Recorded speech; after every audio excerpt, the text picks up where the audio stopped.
Purdue Pharma argues that they manufacture a government-approved medicine that represents a tiny portion of opioid prescriptions, while providing life-changing relief for millions of pain patients who need it.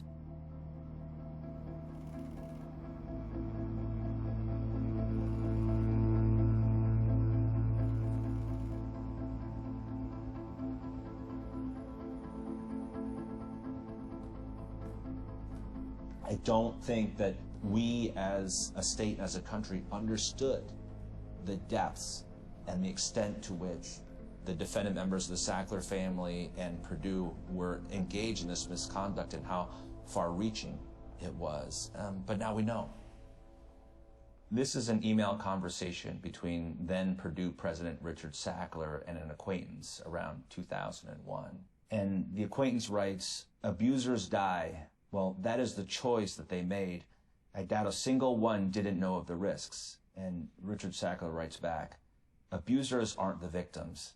They are the victimizers."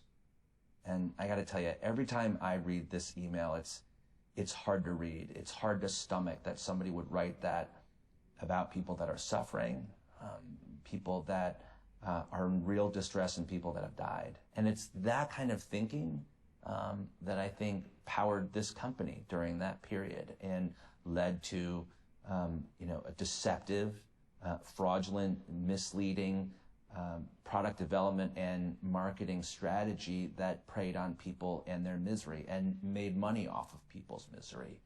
And I think that's what these emails show. They didn't take any notice of the alarm bells. They didn't take any notice of what we were saying. They didn't take any notice of the studies that were coming in that were showing clearly that the high doses were harming people and showing clearly that there was an epidemic of abuse and deaths. And they didn't alter their marketing tactics, which I see as much worse than what they did in the first place, is that they didn't take any notice of all the warning signs until they were forced to. Do you believe Purdue's marketing was overly aggressive? No. Do you believe Purdue's marketing was appropriate? I believe so. I presume somewhere Richard Sackler in the dark of night knew what he was doing was wrong. But there was just too much money to be made. And I think for me, we learned how for the banks, they were too big to fail in 2008, 2009. Well, some of these pharmaceutical companies, it feels like they're just too big to care. We're learning more about a former football star found dead in an apparent drug overdose last Friday in Scottsdale. And tonight, I'm angry that the world lost a really wonderful person, and I'm angry that his daughter has to grow up without a father, and I'm angry that I don't get to hug my son. This is where Jill Hernandez came to watch her son Brock grow up every weekend. The field brings back a lot of memories. He just lived for being on the field.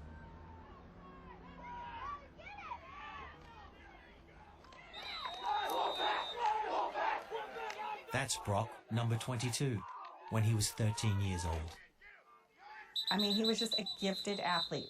Basketball, baseball, football. But football was his passion.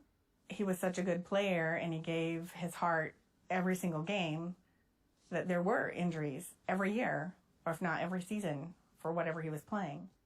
And sometimes that led to a broken bone, a surgery, screws being put in his foot, and he almost always was prescribed some form of painkiller. Brock died in 2017. He was 24 years old. It's not just another story. It's a live human being that once touched our lives, was in our hearts, that we all miss. It's not just another number on the TV. If the pharmaceutical companies knew about the addiction possibilities, and it's looking from what I read that they did, then it's horrific that they would steal my son away from me. The opioid crisis, feel the pain, bring their remedy. 48 states have filed lawsuits against pharmaceutical companies for their role in the opioid crisis. As I have traveled across Ohio over the last several years, I have seen the devastation that this epidemic is wreaking on our state.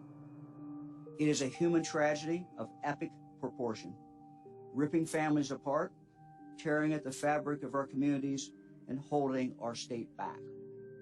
New York is in the midst of a crisis that has ravaged our communities and families, a crisis that is claiming lives, young and old, all across our state and our nation, a crisis that we firmly believe was created and perpetuated by the manufacturers and distributors of opioid drugs.